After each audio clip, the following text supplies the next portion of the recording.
सो RNA में भी genetic और नॉन जेनेटिक। आरएनए कैसा हो सकता है, जेनेटिक या फिर नॉन जेनेटिक। जेनेटिक किस में मिलता है, मैंने रिकॉर्डिंग अभी ऑन करी है। जेनेटिक मैंने क्या बोला, टोबैको मोज़ाइक वायरस में, किस में, अब नहीं बोलूंगा मैं, टोबैको मोज़ाइक वायरस। अब मुझे बताओ, टोबैको मोज़ाइक वायरस के ऊपर जो लेयर होती है, हर वायरस के ऊपर लेयर होती है, जैसे कैप्सिड बोलते हैं, तो टोबैको मोज़ाइक वायरस के ऊपर जो कैप्सिड होती है उसमें किसमें कितनी लेयर होती है? कैप्सोमियर्स कितने होते हैं उसमें? 2130। याद रखोगे? अब मेरी आवाज़ नहीं आ रही क्या तुम लोगों तक? Hello hello hello. सब याद रखेंगे। हाँ, इसके अलावा इन्फ्लुएंजा वायरस सुना है? इन्फ्लुएंजा वायरस, सर सुना सुना लग रहा हाँ। अच्छा, ये सुना है HIV? है, ये अरे भी सुना है सर। एड्स होता है इससे, ये तो सबको पता है। HIV बड़ा इंटरेस्टिंग वायरस है। तो ये सब वायरस जो है, इनके अंदर सिंगल स्ट्रैंडेड आरएनए होता है। कैसा होता है इनके अंदर? Single stranded RNA. कैसा होता है? Single stranded RNA. और एक वायरस और तुमने सुना होगा, रियो वायरस। इसमें डबल स्ट्रैंडेड आरएनए होता है। वायरसेस में सिंगल स्ट्रैंडेड होना बहुत कॉमन बात है, पर रियो वायरस में डबल स्ट्रैंडेड आरएनए होता है। ठीक है? तो वायरसेस में be a genetic material, sorry, RNA में be a genetic material in some viruses. अब आरएनए नॉन जेनेटिक भी हो सकते हैं, और हमारे में 3 तरह के आरएनए मिलते हैं। वो कौन कौन से होते हैं? Ribosomal RNA. कौन से? Ribosomal RNA. कौन सा? मैसेंजर आरएनए और ट्रांसफ़र आरएनए। कौन कौन से आरएनए होते हैं हमारे में, बॉडी में? Sir RRNA, mRNA, tRNA। हाँ, तो कौन कौन से होते हैं? अच्छा, तुमने वो सुनी है, पांडवों की मम्मी का क्या नाम था? Yes sir. हाँ, कौन थी क्या पांडवों था? की मम्मी? जी। कुंती।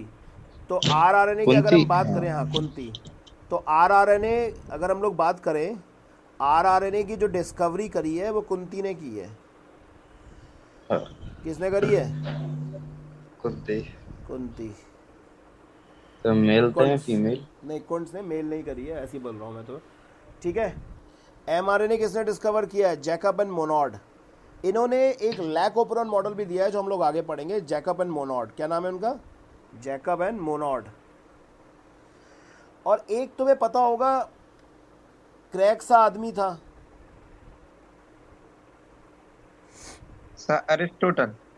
क्रिक, अब क्रिक। वाटसन ने क्रिक का क्रिक, जिसने सेंट्रल डोगमा दिया है, बीच हाँ के सर। यस उल्टा सर। वहाँ। और सर उन्होंने उसमें डबल हेलिकल मॉडल में हाँ भी। हाँ हाँ हाँ, उसने TRNA खोजा है। ठीक? यस ये सर। भी याद रखना तुम लोग, ये भी याद रखना, जैसे मान लो कभी कभी मेहमान आते हैं घर में, वो भी पूछ लेते हैं अपन से ये सब चीज़ें, वही पूछते हैं जो डिस्कवरी विस्कवरी, और कोई नहीं पूछता आजकल। ये भी याद रखना कि जो RRNA है इज़ मोस्ट एबेंडेंट। क्या है ये? Most abundant. सबसे ज़्यादा बॉडी में कौन सा मिलता है? RRNA। And mRNA is least abandoned. ठीक है? सुनी नहीं, सुनते पहले सुनते थे कितना अच्छा, मतलब पहले अच्छे बच्चे थे तुम यस सब। Sir, yes sir, yes sir. तो ऐसे याद कर लेना, मटर। क्या याद कर लेना? मटर। मटर खाइए। तो mRNA सबसे कम, RRNA सबसे ज़्यादा, और मिडिल में क्या है ये अपना? TRNA। मिडिल में क्या है अपना ये भाई, कौन सा भाई है अपना ये? tRNA, TRNA, transfer RNA। Transfer RNA। ठीक है? Yes sir. सुन ही नहीं रहे तुम लोग, पहले कितना सुनते थे। हाँ? Yes sir. सो सबसे ज़्यादा कौन सा पाया जाता है? सभी लोग मेरे संग बोले, आज तो अब तो बोला करेंगे मेरे संग। सबसे ज़्यादा कौन सा पाया जाता है? मोस्ट एबेंडेंट कौन सा RRNA। है? RRNA। कौन सा है? RRNA। पूरे RNA का 80% पार्ट यही है। कौन सा पूरे RNA का 80% कौन सा है? RRNA। कौन सा है? RRNA। Are you listening? तो सबसे ज्यादा Yes, मिलता sir. है आरआरएनए। क्या है सबसे ज्यादा? आरआरएनए। सबसे ज्यादा कौन सा मिलता है? RRN और सबसे कम एमआरएनए। mRNA. क्योंकि अगर हम बात करें, ये इसलिए सबसे कम होता है, ये बॉडी में वैसे कम वाली बात नहीं है, ये एक्चुअली क्या है ना, इसकी लाइफ स्पेन सबसे कम होती है। किसकी लाइफ स्पेन सबसे कम होती है? तो कम जिंदगी जीता है तो कम ही मिलता है। मेनली अगर हम जेनेटिक इंफॉर्मेशन का ट्रांसफ़र देखें तो मेनली ये एमआरएनए के थ्रू ही होता है। जेनेटिक इंफॉर्मेशन का ट्रांसफ़र मेनली किसके थ्रू होता है? एमआरएनए के थ्रू होता है। ये सिर्फ बाकी के जो आरएनए वो तो पार्टिसिपेटिंग आरएनए। तो it is a short lived RNA. कैसा है ये? Short lived Short-lived. RNA. MRNA कैसा है? Short lived Short. आरएनए है, ठीक है। और जो एमआरएनए है वही मेनली जेनेटिक है। MRNA is genetic. क्यों बोल रहे हैं हम लोग जेनेटिक इसको? मैं जेनेटिक का मतलब ये वाला जेनेटिक, इधर वाला नहीं है। ये तो ये मैंने बताया था कि RNA as a genetic material, as a genetic material किस में मिलता है वो बताया है। फिर मैं ये बात कर रहा हूँ कि मेनली जो इन्फॉर्मेशन का ट्रांसफर करता है वो कौन है? एमआरएनए। तो इसलिए इसको बोलते हैं इट इज जेनेटिक आरएनए। क्या बोलते हैं इसको? Genetic genetic RNA. RNA. और बाकी के दोनों हैं जो, यानी कि टीआरएनए और कौन सा? आरआरएनए। वो केवल असिस्टिंग आरएनए है, ठीक है। सुन ही नहीं रहे तुम लोग। कितना सुनते, पहले कितने अच्छे बच्चे थे, यानी क्या हो गया? पहले अच्छा था पहले सब कुछ तुम्हारे संग। ओके। Yes, sir. अच्छा, साइज में सबसे छोटा कौन सा होता है? ठीक है, तो साइज में सबसे छोटा होता है अपना transfer RNA. So smallest size is that of, किसकी होती है स्मॉलेस्ट साइज? टीआरएनए, ठीक है। ओके। Yes sir. और जो इन सब में जो सॉल्यूबल है, जो वाटर सॉल्यूबल आरएनए है, वो भी याद रखोगे तुम लोग कि tRNA is the water soluble RNA, cytosol soluble RNA. So it is soluble RNA.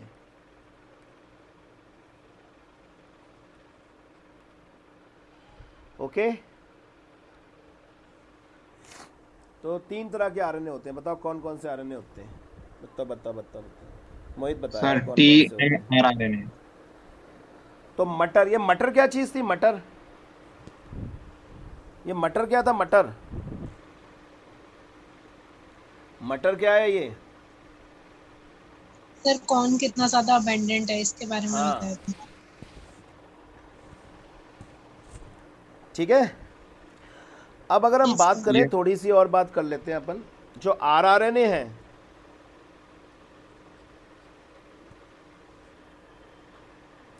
क्या चीज? जो आरएनए, RRNA। कौन सा आरएनए? कौन सा आरएनए? RRNA. आरआरएनए। इसको हम लोग ना, देखो ट्रांसक्रिप्शन की प्रोसेस को थोड़ा सा मैं इसके लिए पहले बता देता हूँ, इनकी प्रॉपर्टी बताने से पहले, वो ज़्यादा ठीक रहेगा। ट्रांसक्रिप्शन की जब प्रोसेस होती है तो उसमें क्या होगा? ट्रांसलेशन की प्रोसेस, उसमें सबसे पहले एमआरएनए के 2 भाग होते हैं। ये तो आपको पता ही होगा, बहुत अच्छी तरह पता होगा। एमआरएनए के 2 भाग होते हैं, तो सॉरी आरआरएनए के, एक 50S और एक 30S, ठीक है। कौन सी प्रोसेस की बात कर रहा हूं मैं? ट्रांसलेशन की प्रोसेस, यानी कि आरएनए से मिलके प्रोटीन बनेगा। मैं थोड़ा सा बता रहा हूं उसके बारे में। तो राइबोसोमल आरएनए जो है वो 2 भाग में बटा हुआ होता है। एक 50S और 30S जो होता है प्रोकैरियोटिक सेल में होता है, और यूकैरियोटिक में 60S और 40S होता है। आपस में मैग्नीशियम आयन के द्वारा ये जुड़े होते हैं। सबसे पहले जो मैसेंजर आरएनए है वो अपनी फुल लेंथ में यहाँ आ जाता है, एमआरएनए, ठीक है। ये कौन सा आरएनए? आरआरएनए। फिर ट्रांसफ़र आरएनए जो होता है उसके ऊपर ही मैंने पहले भी बताई है प्रोसेस, वैसे मेरे ख्याल से जहाँ तक म्यूटेशन में बताई होगी।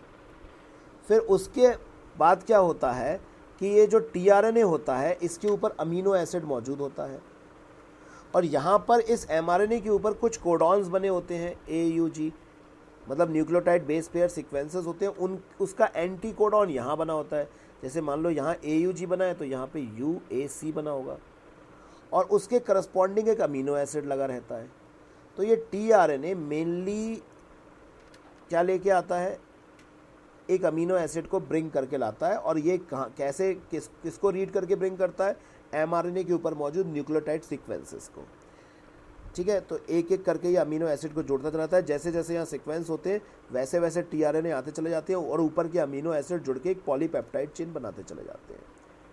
तो बेसिकली अगर हम लोग देखें तो कौन सा आरएनए जेनेटिक आरएनए और कौन सा आरएनए इन्फॉर्मेशन कैरी करता है, तो इन्फॉर्मेशन जो कोडेड है वो तो एमआरएनए में ही कोडेड है, इसी की रीडिंग हो रही है, इसी की ही रीडिंग हो रही है।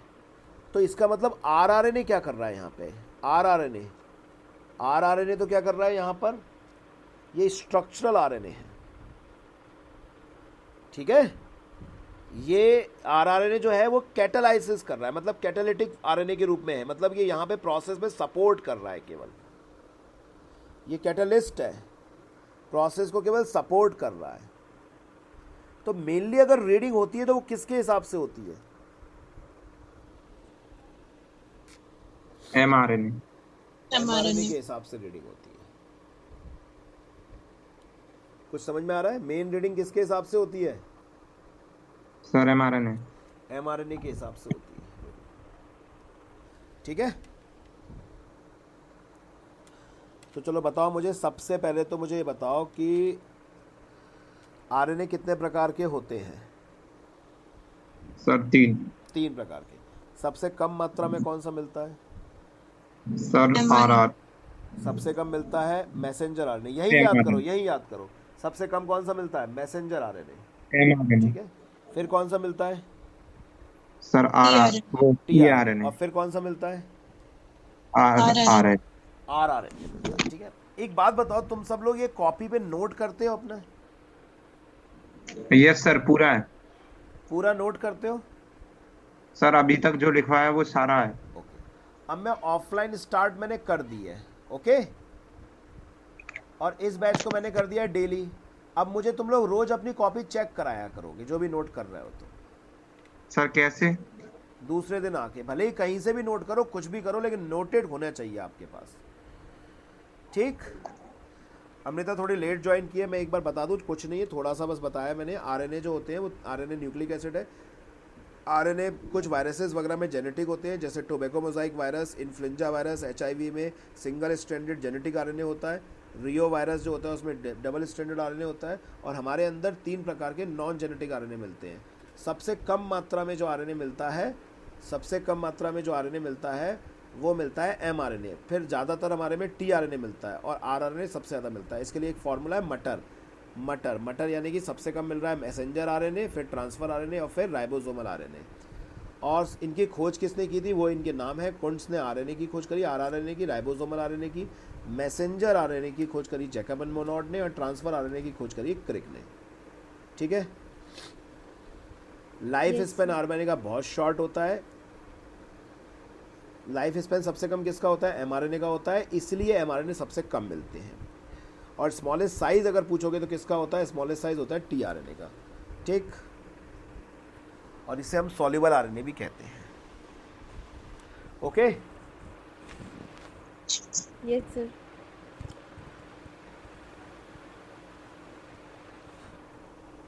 Yes sir. ओके, तो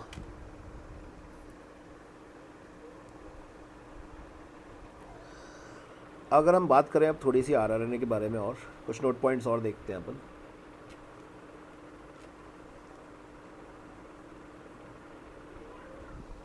एक मिनट रुको, ये कुछ बीच बीच में अटक रहा है, 1 मिनट में आ रहा हूँ बस।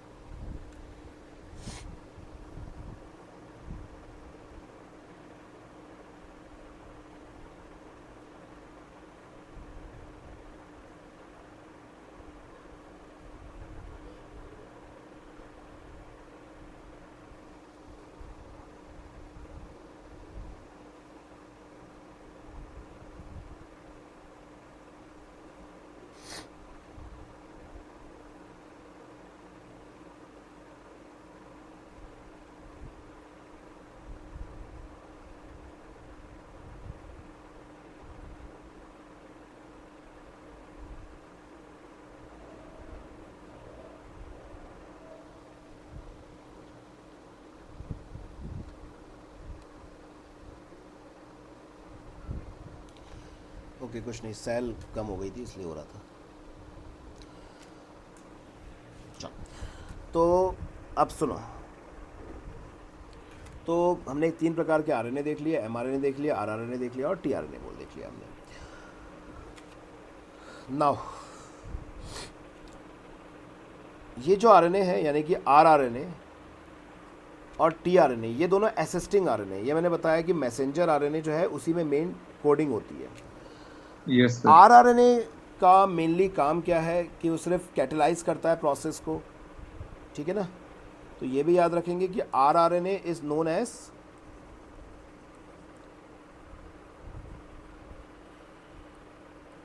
कैटेलाइटिक आरएनए, ठीक है। अच्छा, आरआरएनए सबसे क्या दिख रहा है तुम्हें कि ये राइबोसोम का पार्ट होता होगा, ये राइबोसोम में मौजूद होता होगा। और ये तो अभी मैंने तुम्हें बताया ही कि जो आरआरएनए है इस पे टीआरएनए अपने अमीनो एसिड को लेके आता है। मैंने बताया ना, मैसेंजर आरएनए के ऊपर जो कोडिंग होती है उसके हिसाब से एंटी कोडॉन किस पे मौजूद होते हैं, टीआरएनए पे। ये टीआरएनए है हमारा, तो ये इस एंटी कोडॉन को यहाँ लेके आ रहा है। तो यहाँ पर जब ये ले आता है इस जगह पे, ये आरएनए जब ये एंटी कोडॉन्स को ले आता है तो आरआरएनए, ये आरआरएनए है, ये फिर से देख लो एक बार मैं जो बता रहा हूँ, ये हमारे पास आरआरएनए है, इसमें हमने क्या लगा दिया, ये एमआरएनए लगा दिया हमने, और यहाँ पर एक ट्रांसफ़र आरएनए भी हमारे पास मौजूद है। मैं ये कह रहा हूँ कि ये जो ये लाइन से मैंने बना रखी है मैसेंजर आरएनए, इसके ऊपर जो नाइट्रोजनियस बेस पेयर है उसका एक एंटी कोडॉन यहाँ पे मौजूद होगा और उसके करस्पॉन्डिंग यहाँ एक अमीनो एसिड होगा, और यहाँ पर जो कोडिंग होती है AUG CUG जो भी है उसको देख के यहाँ पे UAC आ जाएगा, इसका एंटी कोडॉन आ जाएगा और इसके ऊपर एक अमीनो एसिड होगा। फिर अगली कोडिंग को देख के एक और अमीनो एसिड आ जाएगा, अगली कोडिंग को देख के एक और अमीनो एसिड आ जाएगा, ये भी उसके ऊपर ऐसे ज्वाइंट हो जाएगा। अब दोनों अमीनो एसिड्स को आपस में ज्वाइन जो कराने का काम करता है वो ये करता है, यानी कि आरआरएनए ज्वाइन करता है उसको। तो जो आरआरएनए है वो ना केवल कैटेलाइटिक आरएनए बल्कि वो नेसेसरी एंजाइम भी प्रोवाइड करता है 2 पॉलीपेप्टाइड चेन्स को आपस में ज्वाइन कराने के लिए, ठीक है, 2 अमीनो एसिड को आपस में ज्वाइन कराने के लिए। बात समझ में आ रही है। तो आरएनए 2 काम कर रहा है यहाँ पर, एक तो एक कैटेलाइटिक आरएनए तो है ही, साथ में क्या प्रोवाइड कर रहा है, आरएनए ऑल्सो प्रोवाइड्स एंजाइम्स, किस चीज के लिए, फॉर अमीनो एसिड को कनेक्ट करने के फॉर लिए। पेप्टाइड बॉन्ड फॉर्मेशन, ठीक है ना। पेप्टाइड बॉन्ड मतलब ज्वाइनिंग ऑफ 2 अमीनो एसिड, जिस बॉन्ड से हो रहा है उसको हम लोग बोलेंगे पेप्टाइड बॉन्ड, ठीक है ना। यानी कि ज्वाइनिंग क्या करता है, ये 2 अमीनो एसिड को आपस में ज्वाइन कराता है, ओके। Yes sir. इसीलिए आरआरएनए को हम लोग बोलते हैं enzymatic RNA. So this is also known as enzymatic RNA. अब एक नया पैटर्न आ रहा है, एक नया पैटर्न आ गया है पेपरों का, और वो आ गया एसर्शन रीजन। क्या तुम उस बारे में कुछ जानते हो, एसर्शन रीजन? सर हमने तो सिर्फ ऑब्जेक्टिव सुना यस था। सर। हाँ, एसर्शन sir. रीजन में आपको एक स्टेटमेंट दिया रहता है और नीचे Yes, उसका sir, ये तो आपको पता है। रीजन दिया रहता है। यहाँ पर वो ना एसर्शन रीजन का एक अच्छा क्वेश्चन पूछ सकते हैं, वो ऊपर लिख देंगे आपके लिए कि जो टीआरएनए है, सॉरी आरआरएनए है, आरआरएनए इज एंजाइमेटिक आरएनए, और वो नीचे कुछ भी कारण लिख देंगे, आप फंस जाओगे उसमें, क्योंकि आप कहोगे अच्छा यही वाला काम वो करवाता होगा। लेकिन याद रखना, ये एंजाइमेटिक आरएनए क्यों कहला रहा है, क्योंकि ये क्या करवा रहा है, वो एंजाइम प्रोवाइड करवा रहा है। जैसे ऐसा दे दिया उन्होंने, rRNA is an enzymatic RNA, उन्होंने रीजन दे दिया उसका, और रीजन में क्या दे दिया, इट हेल्पफुल इन बाइंड्स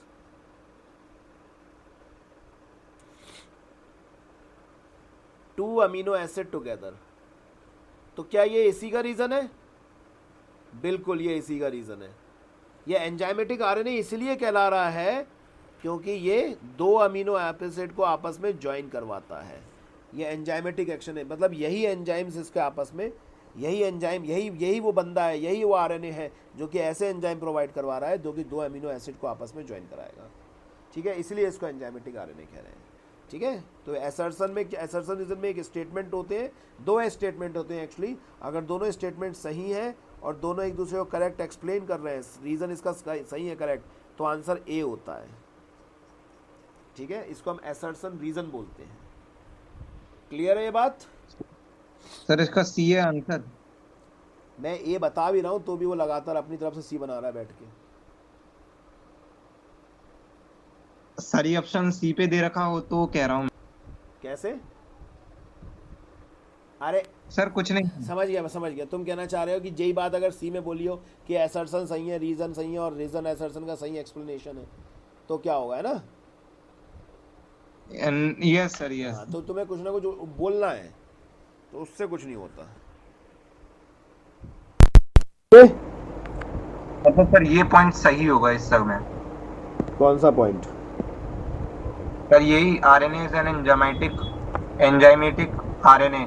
हाँ, एंजाइमेटिक तो है ये, पर क्यों है एंजाइमेटिक उसका रीजन बताया गया है।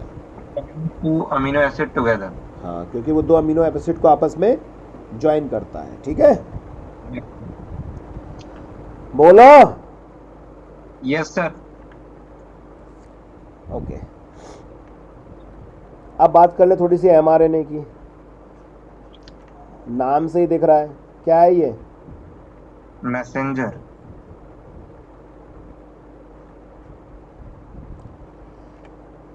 ठीक है, तो यही है मेनली प्रोटीन सिंथेसिस में involve. It is mainly involved इन, मतलब मेन इन्वॉल्व है इसका प्रोटीन सिंथेसिस में, इसी के हिसाब से कोडिंग हो रही है। ठीक है, यस सर। इसको हम लोग टेम्पलेट आरएनए भी बोलते हैं। ठीक है, इसको हम लोग टेम्पलेट आरएनए भी बोलते हैं। क्या बोलते हैं इसको? Template RNA. क्यों बोलते होंगे टेम्पलेट? बताओ क्यों सर, बोलते हो इसकी टेम्पलेट? बोलो ना, क्यों बोलते होंगे टेम्पलेट? सर क्योंकि दूसरा आरएनए इसकी वजह से बनता है। दूसरा आरएनए इसकी वजह से थोड़ा बनता है। क्या हो गया है? टेम्पलेट आरएनए इसलिए बोलते हैं क्योंकि जब डीएनए पे जो कोड्स थे, उन कोड्स को लेके ये आरएनए बना था। ठीक है, यही एमआरएनए, और इसी कोड के हिसाब से ही तो प्रोटीन बन रहा है। यही तो, इसी के ऊपर मौजूद कोड है, उसी के हिसाब से तो प्रोटीन फॉर्मेशन हो रहा है। यही तो मेनली इन्वॉल्व है प्रोटीन सिंथेसिस में, तो इसको टेम्पलेट आरएनए भी बोलते हैं। ठीक है, yes sir. Yes sir.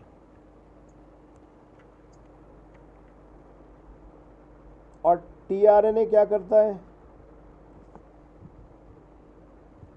TRNA क्या करता है?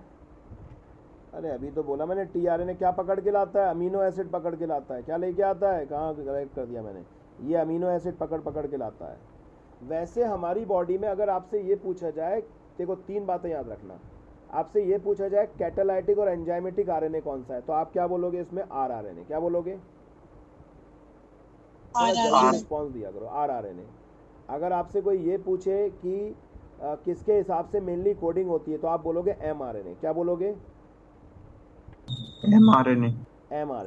और अगर आपसे कोई ये पूछे कि बॉडी में ऐसा कौन सा आरएनए सबसे ज़्यादा वर्क करता है, सबसे ज़्यादा, मतलब इसका मैंने आपको एक ही वर्क बताया, ये अमीनो एसिड लेके आता है, लेकिन आपसे पूछे सबसे ज़्यादा वर्क कौन सा करता है, तो वो होगा टीआरएनए। सबसे ज़्यादा वर्क यही करता है, टीआरएनए। ठीक है,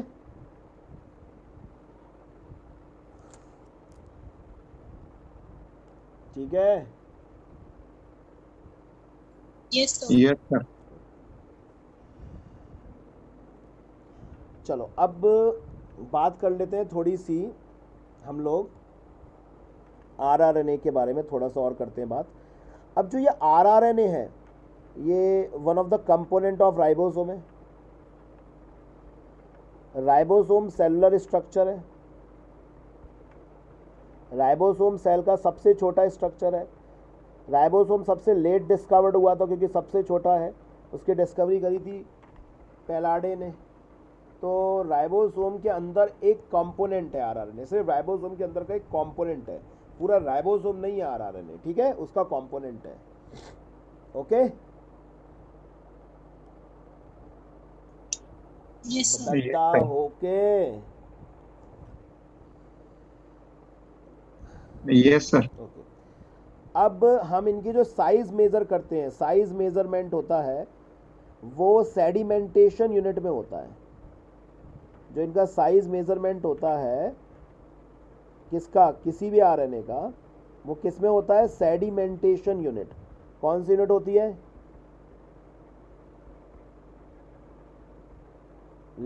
मीटर में नहीं होता, सेडिमेंटेशन यूनिट होती है। इसको हम स्विडबर्ग यूनिट भी कहते हैं। क्या बोलते हैं इसको, स्विडबर्ग यूनिट।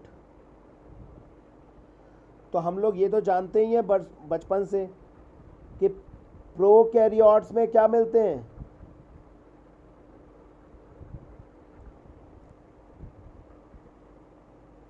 प्रोकैरियोट्स में 70s साइज का राइबोसोम मिलता है ना, और यूकैरियोट्स में साइज क्या होता है। अच्छा मुझे बताओ, प्रोकैरियोट्स में कौन से साइज का राइबोसोम मिलता है। क्वेश्चन आ गया पेपर में, मान लो ऑब्जेक्टिव आ गया और उसमें बोला 70s ribosome in prokaryotes which ribosome is present, बताओ, बोलो।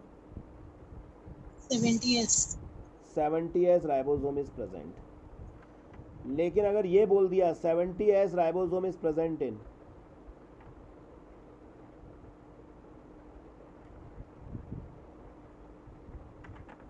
ऑप्शन है प्रोकैरियोट्स, यूकैरियोट्स, बोथ और नन।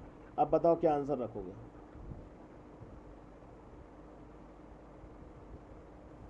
बोथ।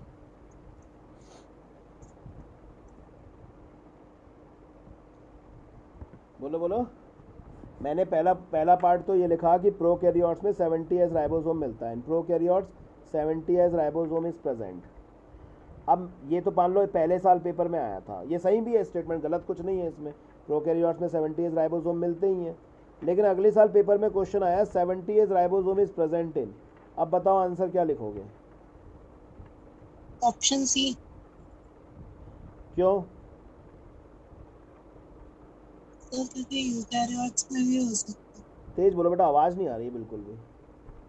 सर यूकैरियोट्स में भी होते हैं। कहाँ होते हैं, सर कंफर्म नहीं है, हो सकते हैं शायद।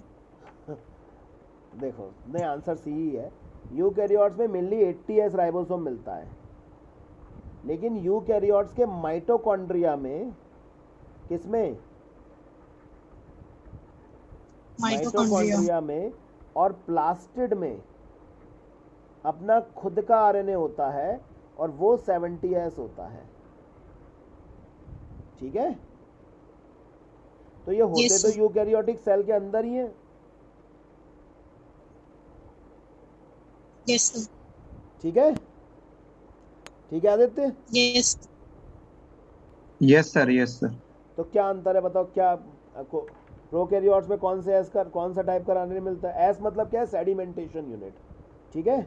यस। एस क्या है, सेडिमेंटेशन यूनिट। तो बताओ प्रोकैरियोट्स में कौन सा राइबोसोम, 70s की 80s। सर क्या, प्रोकैरियोट्स में कौन सा राइबोसोम, 70s की 80s। सर 70? यस और यू में, सर 80 भी हो सकता है, 70 भी हो सकता है।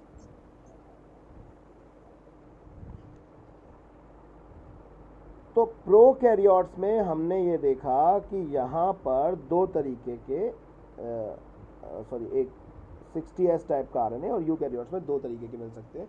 60s 80s तो मिलता ही है, साथ में 70s मिलता है माइटोकॉन्ड्रिया और प्लास्टिड में। अब जो प्रोकैरियोट्स का 70s टाइप का आरएनए है वो हम दो भागों में बांट लेते हैं। जो इसकी बड़ी यूनिट होती है वो 50s की होती है और जो छोटी यूनिट होती है वो 30s की होती है। स्मॉलर यूनिट किसकी है? स्मॉलर यूनिट का साइज क्या होता है? 30s। और जो बिगर यूनिट है उसका साइज क्या होता है?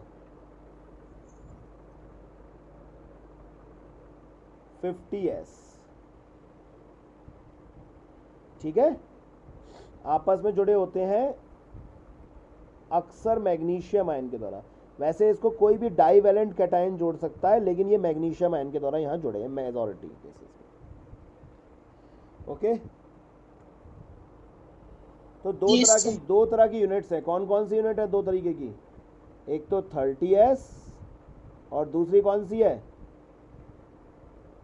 50s। 50s। अब तुम लोग ये क्वेश्चन नहीं पूछ रहे मेरे से कि सर 50 और 30 दोनों तो 80 होना चाहिए था, यस ये 70 यस क्यों सर, हो मैं गए? पूछने वाला ही था। पूछ ही नहीं रहे तुम लोग। सर मैं पूछने वाला था, लेकिन मैंने सोचा पूरा टॉपिक खत्म होने दो तब पूछेंगे। अच्छा अच्छा अच्छा, तो एक्चुअली यहाँ पे वो मैथ्स नहीं चलेगी। ये सेडिमेंटेशन मतलब क्या है कि हम क्या है इसको ऐसे जब इसको ऑब्टेन करते हैं राइबोसोम्स को, तो एक सेडिमेंटर टैंक लेते हैं, उसमें ऐसे घुमाते हैं तो ये अलग अलग जगह पे एकत्रित हो जाते हैं, उसके हिसाब से यूनिट बनाई गई है। इसका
सर अगेन गुड मॉर्निंग।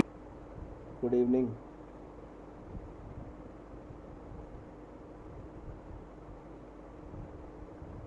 भाई बंद कर दे यार टीवी, आवाज जा रही है। सर हाँ बोलो दिगंत।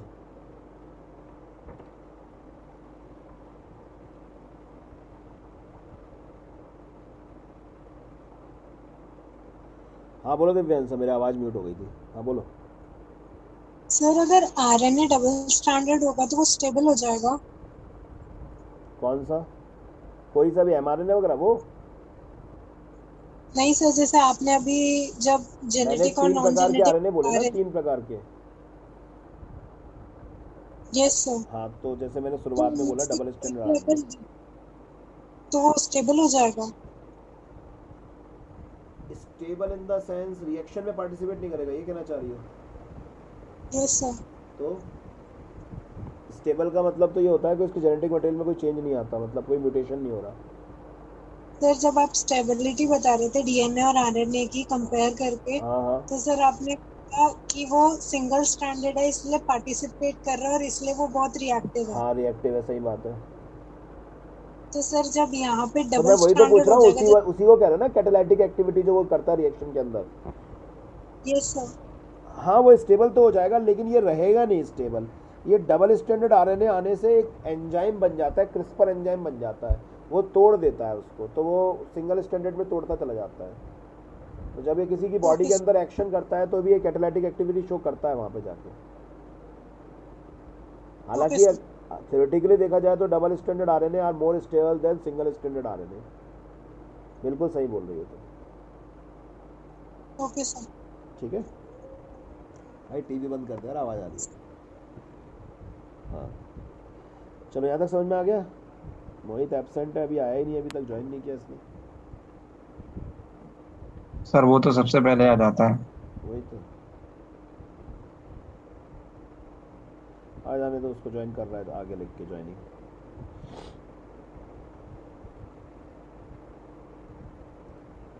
कहाँ रहते हो बाता, कहाँ रहते हो?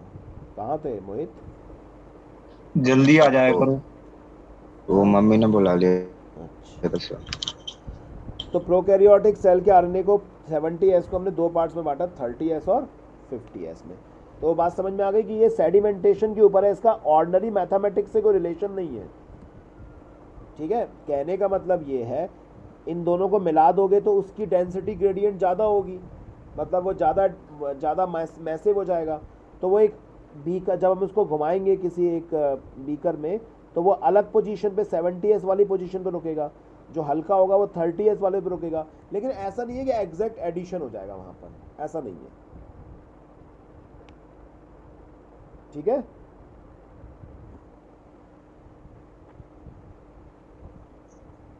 अब जो ये स्मॉलर आरएनए है 30S वाला, ये फर्दर डिवाइडेड होता है, इसमें मतलब बहुत सारे 16S आरएनए मौजूद होते हैं।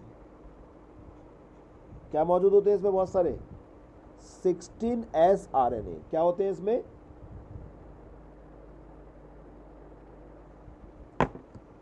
16S आरएनए क्या होता है? 16S RNA। मेरी आवाज नहीं पहुंचती कि तुम लोगों तक? सर वो धीरे धीरे कर रही है। क्या आ रही? धीमे धीमे आ रही है आवाज मेरी? सर आप बोल रहे हैं एक बार सर? हेलो हेलो हेलो, मैंने 3 तरीके से हेलो बोला। Yes, sir. मैं फिर से बोलता हूँ, देखो ये 30S आरएनए जो है, इसमें एक तो 16S आरएनए होता है, एक 21 टाइप्स के प्रोटीन भी मिलते हैं।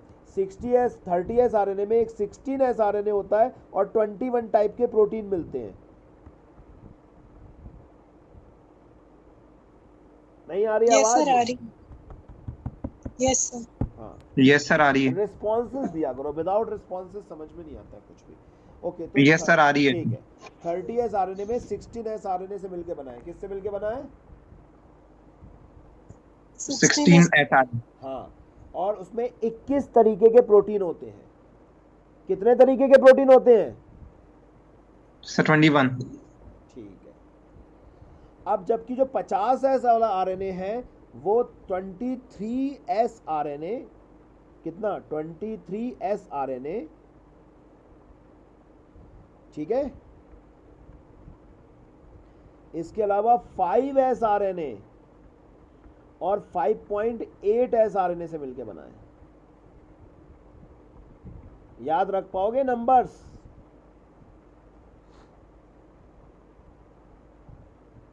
ठीक है, और 32 तरह के प्रोटीन होते हैं इसमें।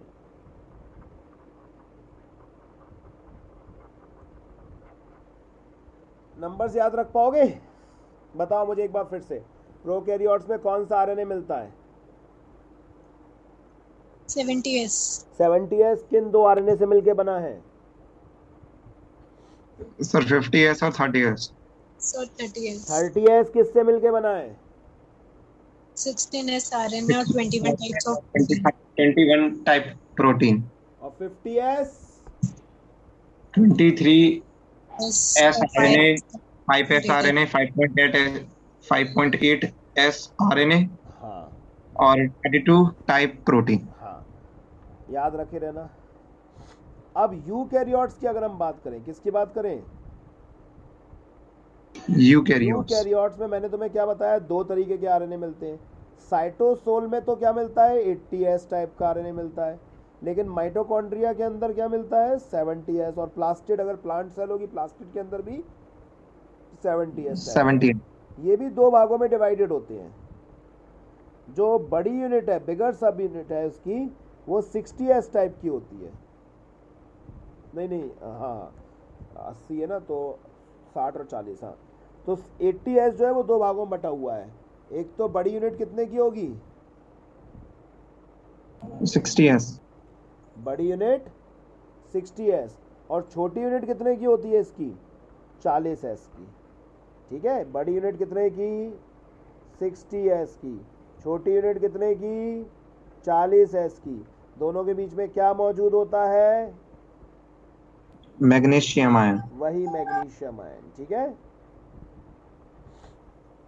Yes sir. बताओ मुझे भाई एक बार फिर से, बिना, मैंने पेज चेंज कर दिया है, लिखना मत बिल्कुल भी, बताओ मुझे प्रोकैरियोट्स में क्या क्या रहता है। सर 16 RNA और 21 टाइप प्रोटीन। फिर से बोलना, क्या बोला तुमने?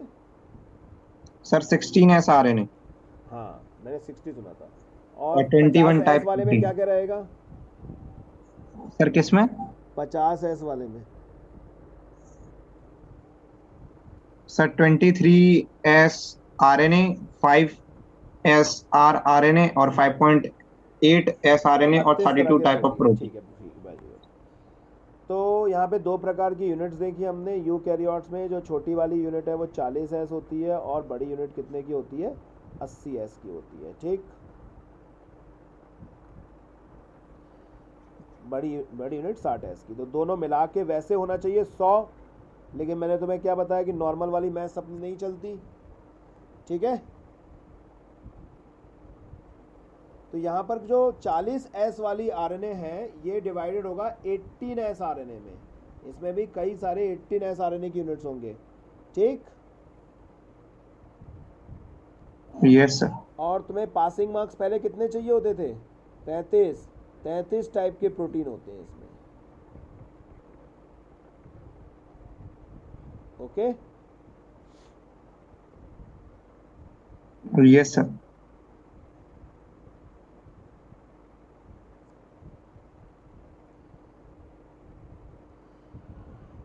ओके। Yes sir. और इसमें मौजूद होता है 28S RNA बड़ी यूनिट में। कितना? 28S, RNA 5S और 5.8S।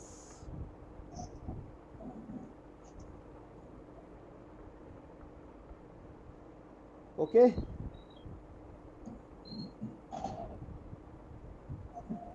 Yes sir. तो ये तो याद करने की चीजें तुम लोग याद कर ही लोगे मेरे ख्याल से। यस सर, इतना सिंपल है वैसे आसान तो। नहीं है, अगर कहने की B.Tech बातें हैं, इतना आसान नहीं है, भूल जाओगे तुम। वो भी बात में दम है सर। तुम क्या कह रहे थे? कौन सर? तुम। सर कुछ नहीं। हाँ तो भाई यही याद करो। इसमें ना ये वाले में 5.8 हटा देना, क्योंकि तीन दोनों में 5.8 नहीं, पॉसिबल नहीं हो सकता। चलो अब मुझे बताओ, प्रोकैरियोट्स में दो भाग होते हैं, कौन कौन से? 30S और 50S। तो मुझे बताओ 30S में क्या होगा मौजूद और 50S में क्या होगा? जल्दी याद करके यही सुना दो। 30S में क्या हो गया? 16S बहुत सारे। और 50S में क्या हो गया? 23 और 5S, ठीक। और यहाँ पर 60 और 40 है। 40 में याद रखना बहुत सारे 18S। और ये S याद रखना, कितने तरह के प्रोटीन्स याद रख सको ना रख सको अलग चीज़ है। इसमें 28S, 5S और 5.8S। Clear? Yes yes sir.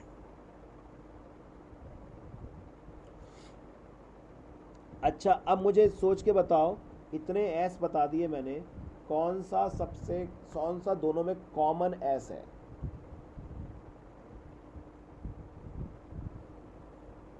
Five S. Yes, तो 5S is common RNA in both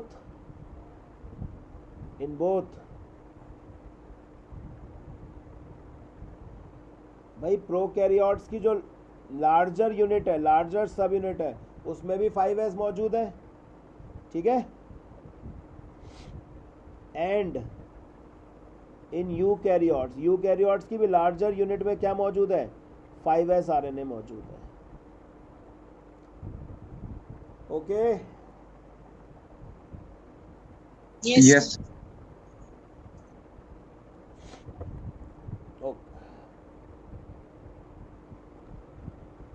एक बार आदित्य बता दो मुझे सिर्फ ये कौन कौन से एस हैं यूकैरियोट्स में। प्रोकैरियोट में तुमने बता दिए थे। सर 40S में 80S RNA है और 33 टाइप प्रोटीन है।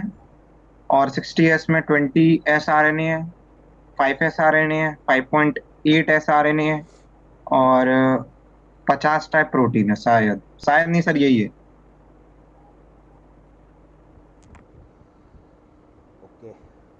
गलत है क्या सर? नहीं नहीं, मुझे भी याद नहीं होते, चिंता मत करो, मैं भी देख देख के बता रहा हूँ तुम्हें, मुझे भी कोई नंबर याद नहीं होते, लेकिन ये आ जाते हैं पेपर में। ये याद रखना बस, मेनली 5s RNA जो होता है वो कॉमन होता है किसमें, दोनों में, प्रोकैरियोट्स में भी और यूकैरियोट्स में भी। ठीक है, यस सर। ओके। 5s, अच्छा अब सुनो, प्रोकैरियोट्स में हमने एक RNA पढ़ा, बड़ी यूनिट का बड़ा RNA, यानी कि 23 RNA, ठीक है। और यूकैरियोट्स का में भी हमने पढ़ा बड़ी यूनिट का बड़ा RNA, यानी कि 28S RNA। यस कौन सर। कौन से? 23S और 28S। कौन कौन से? 23S और 28S। ये जो दोनों RNA हैं कौन से?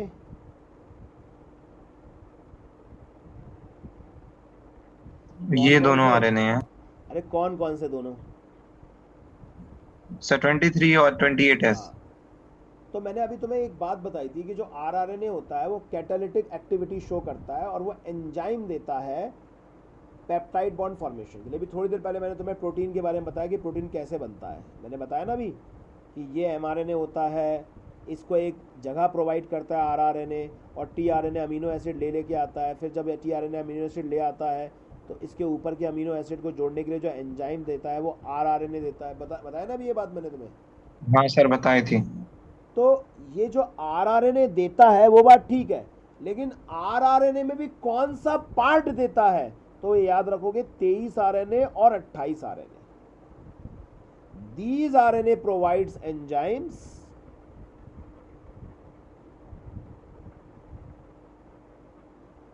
for peptide bond formation।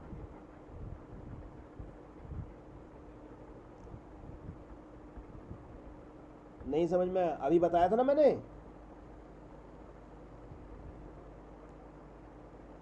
Yes sir, समझ में आ गया सर। मैंने अभी क्या बताया था कि जो पेप्टाइड बॉन्ड फॉर्मेशन होता है तो उस पेप्टाइड बॉन्ड फॉर्मेशन में एंजाइम मिलता है rRNA के द्वारा, लेकिन rRNA में भी कौन सा RNA? 23S और 28S RNA, ठीक है। Yes sir. ओके, सुनाओ, tell me very quickly, most abundant RNA, rRNA। Least RNA। Abundant RNA, sir, mRNA। Soluble RNA, tRNA। okay, Soluble tRNA। soluble RNA, tRNA, okay, which is the genetic RNA? mRNA। yes, non genetic RNA tRNA mRNA, ठीक है, tRNA rRNA, और genetic हो जाएगा rRNA, ठीक है। One gene one enzyme hypothesis किसने दी थी? Sir क्या?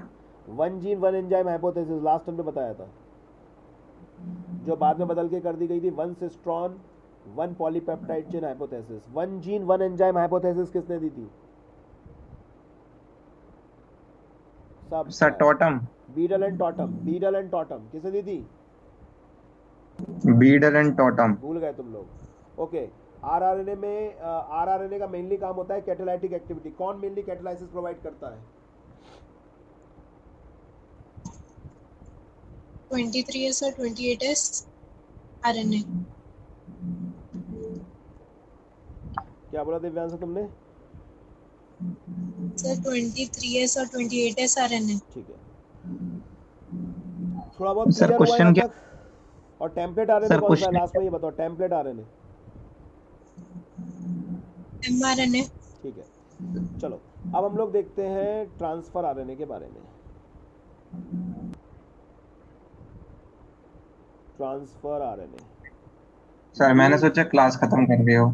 Least abandoned RNA. क्लास चलेगी अभी? क्या क्या सोना है क्या तुम्हें? चलने दो क्लास, पूरे दिन तो केमिस्ट्री पढ़ते ही हो, पढ़ लिया करो बायो भी कुछ। भूख लग रही है। लीस्ट एबेंडेंट आरएनए, तो खाना खा लो, खाना खाने का टाइम देता हूँ, फिर शुरू हो जाओ, सुनना ही तो है तुम्हें। तो लीस्ट एबेंडेंट आरएनए। अब जो टीआरएनए है, टीआरएनए का दो स्ट्रक्चर दिए हैं, ट्रियाने के दो प्रपोज्ड स्ट्रक्चर हैं। सबसे पहले हम लोग देखते हैं इसका 2D मॉडल। कौन सा मॉडल? 2D। 2D model. इसको जिस साइंटिस्ट ने दिया था उसका नाम था होले होले होले होले होले होले, क्या नाम था उनका? होले होले, ठीक होले। है। और इस मॉडल बहुत फेमस मॉडल है ये, और हमें यही मॉडल हमें यूज़ करना है आगे। इसको बोलते हैं हम clover leaf like model. Clover leaf like model. अब जो मैं ये मॉडल बनाने वाला हूँ, ये मॉडल 2D मॉडल है इसका। याद रखना ये मॉडल सिंगल स्ट्रैंडेड है। टीआरएनए सिंगल स्ट्रैंडेड होता है। कैसा होता है?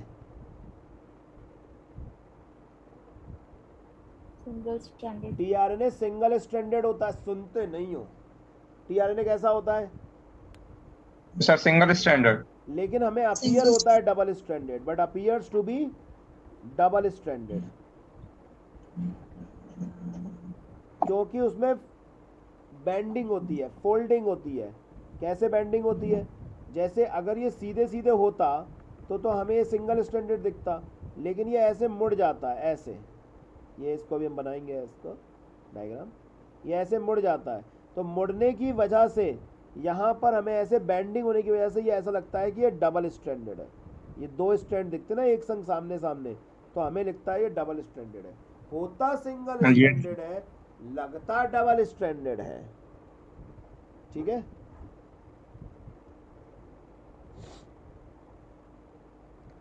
ठीक है सर यस सर। क्या बोला मैंने? सर होता सिंगल स्टैंडर्ड है लेकिन लगता डबल स्टैंडर्ड है। क्यों लगता है?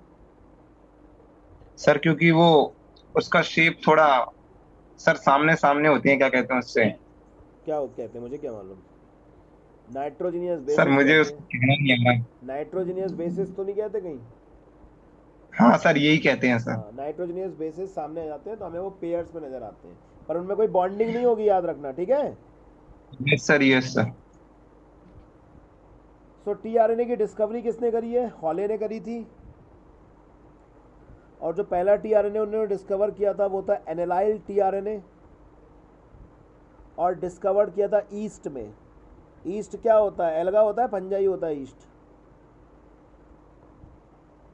मुझे बायोलॉजी के बच्चे ने ईस्ट नहीं पता क्या होता है। कमाल कर दी इन लोगों ने। फंजाई। अकेला फंजाई है जो यूनिसेलुलर है, बाकी सारे फंजाई मल्टी सेलुलर होते हैं। Saccharomyces cerevisiae. सर सर हाँ सर सर टीआरएनए नहीं लिखा सर। क्या? सर ये क्या लिखा है sir? TRNA is single stranded but appear to be double stranded. No sir ये नहीं सर। क्या ये एनालाइल? ओ सर यही मुझे समझ में नहीं आ रहा क्या लिखा। ये टीआरएनए मतलब एनालाइल टीआरएनए का मतलब होगा उसमें एनालिल ग्रुप जुड़ा होगा, इसलिए बोल रहे हैं उसको एनालाइल टीआरएनए। अभी बता सर रहा हूँ कौन उसके सा बाद। ग्रुप? एनालाइल ग्रुप जुड़ा होगा इसलिए उसको बोल रहे हैं एनालाइल टीआरएनए। अभी बता रहा हूँ अमीनो यस एसिड। सर। अभी अमीनो एसिड की चार्जिंग बताऊंगा, उसके साथ बताऊंगा। ओके ठीक है। Yes sir. ओके अब बायोलॉजी में तुम लोगों के आज से होंगे 2 बैच।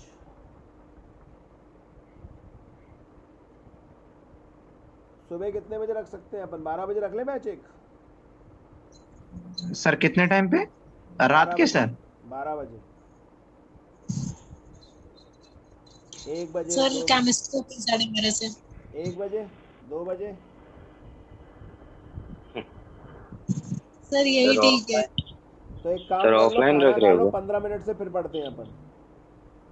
सर ऐसा नहीं सर, मैं तारक मेहता देखता हूँ सर, वो 20 मिनट लेता है। तारक मेहता तो उसमें उसमें यूट्यूब पे देख लिया करो। वहीं पे देखता हूँ सर, 20 मिनट का एक एपिसोड होता है सर। सर लगातार क्लास हो जाती है। तो अभी मेरे 1 घंटे हुए नहीं है पूरे, अभी 5 मिनट रह गए। अरे सर आप सर काउंट कर रहे हो। मुझे क्लास स्टार्ट हो गई थी। 5 मिनट में क्या हो जाएगा? इसका पूरा मॉडल हाँ बता ठीक है दो। सर, ले लो अरे लो मॉडल सर, बताना डाल पूरा। दिए, चलो ठीक है, कल देखते हैं। डाल दे दिए सर। कल मैं कुछ बनाता हूँ 9 बजे से तुम लोगों के लिए। एक इसको याद तक कर लेना। खाना यहाँ तक बनाओगे क्या? वैसे मैंने कोशिश करी है आज के बैच में कि यही क्लासरूम में ही आपको याद हो जाए, तो मुझे ऐसा लगता है शायद याद हुआ होगा। मैंने पूरी कोशिश की अपनी तरफ से। PDF सर अपलोड कर देना। वो मैं कर दूंगा। थोड़ा बहुत याद हुआ यही क्लासरूम में ही।